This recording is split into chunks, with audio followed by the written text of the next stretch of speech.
A Matter of Magnitude, written by Al Sevcek, written in 1960.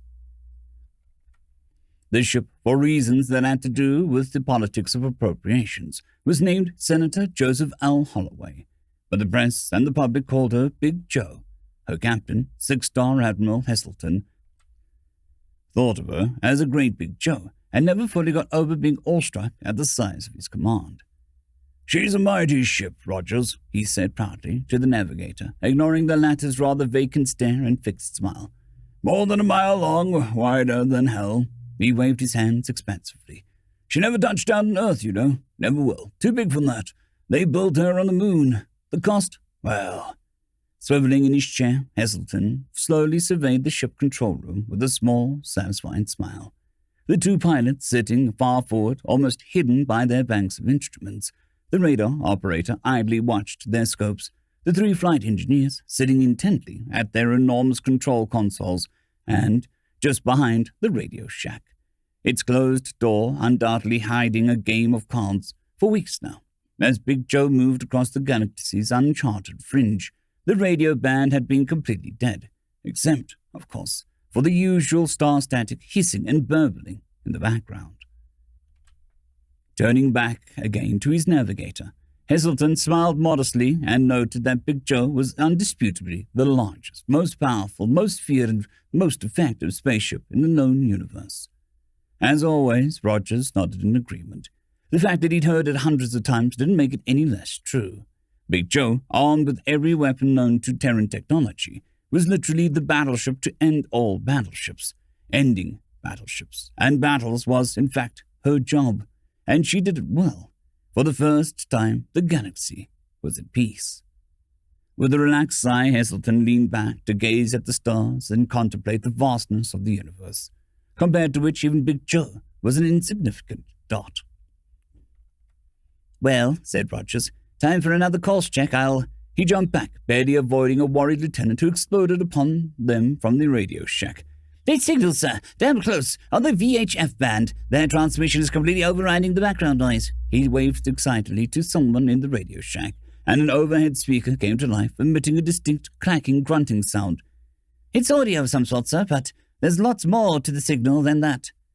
In one motion, Heselton's chair snapped forward. His right fist hit the red emergency alert button on his desk, and his left snapped at the ship's intercom. Lights dimmed momentarily as powered emergency drive units snapped into action, and the ship echoed with the sound of 2,000 men running to battle stations. "Bridge to radar report. Radar to bridge. All clear." Heselton stared incredulously at the intercom. "What?" "Radar to bridge. Repeating. All clear, Admiral. We've got 2 men on every scope. There's nothing anywhere."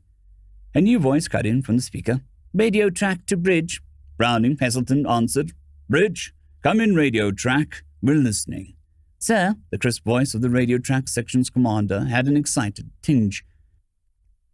"Sir, Doppler calculations show that the source of the signals is slowing down somewhere to our right. It's acting like a spaceship, sir. That's coming to a halt."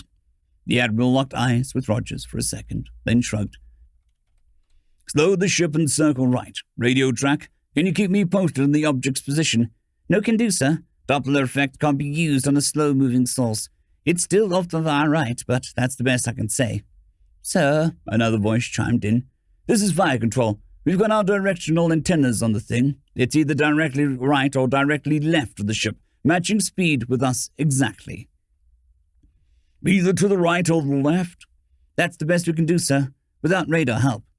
"Admiral, sir," the lieutenant who had first reported the signal came running back. "Judging from the frequency and strength, we think it's probably less than 100 miles away." "Less than 100? Of course, we can't be positive, sir." Heselton whirled back to the intercom. "Radar! That thing is practically on our necks. What the hell is the matter with the equipment?" The radar commander's voice showed distinct signs of strain. "Can't help it, Admiral. The equipment is working perfectly. We've tried to complete a range of frequencies. 25 different sets are in operation.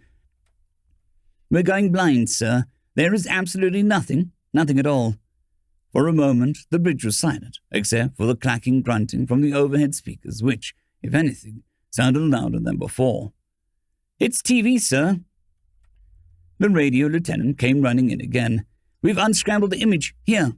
The communication screen on Heselton's desk glowed for a moment, then flashed into life.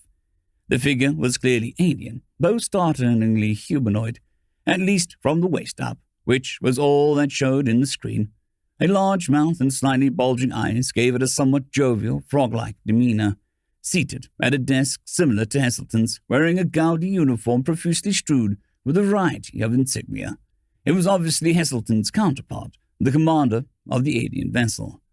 Looks like we've contacted a new race. Let's return the call, Lieutenant.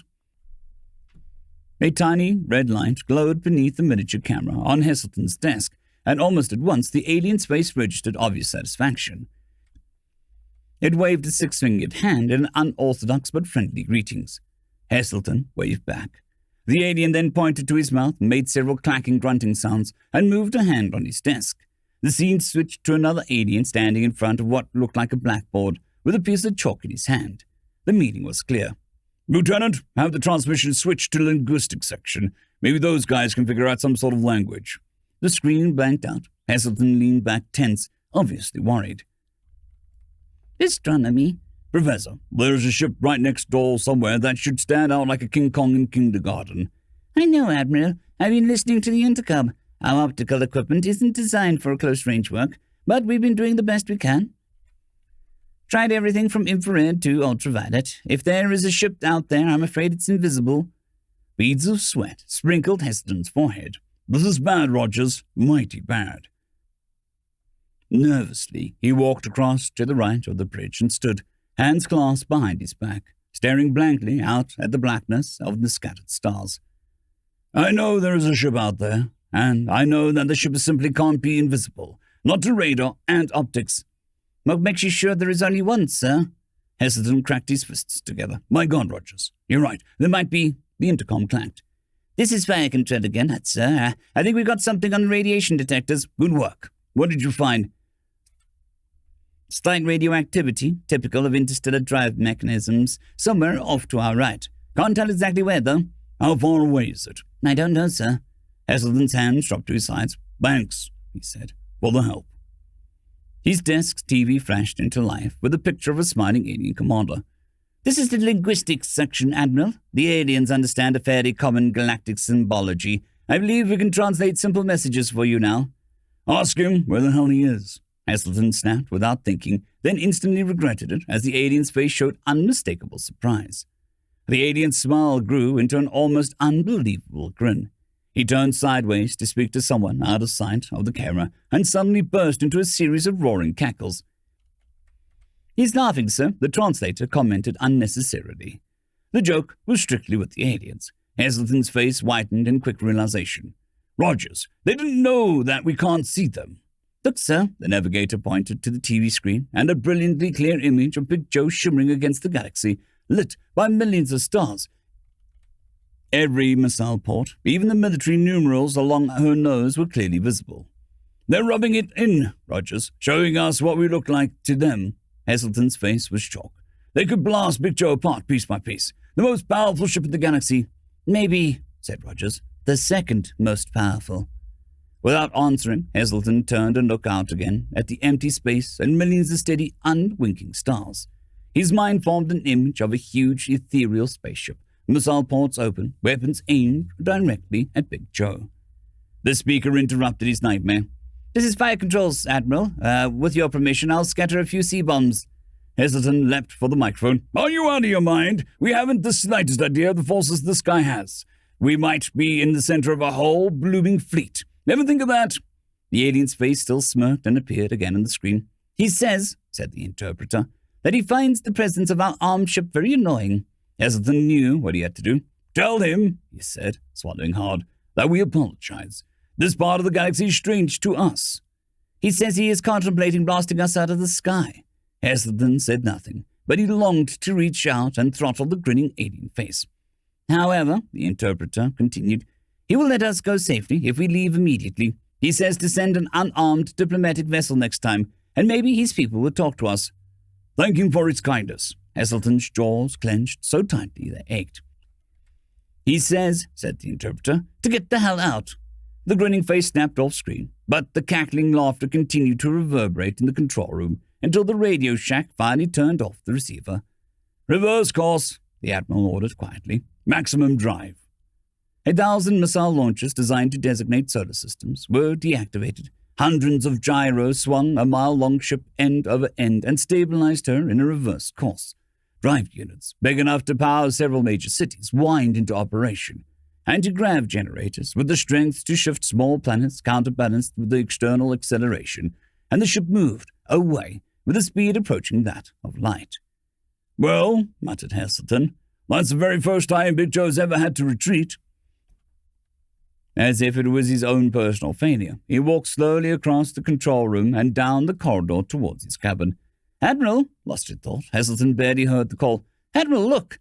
Pausing at the door to his cabin, Heselton turned to face the ship's chief astronomer, running up and waving 2 launch photos. "Look, sir," the professor gasped for breath. "We thought this is a spot on the negative, but one of the men got curious and enlarged it about 100 times.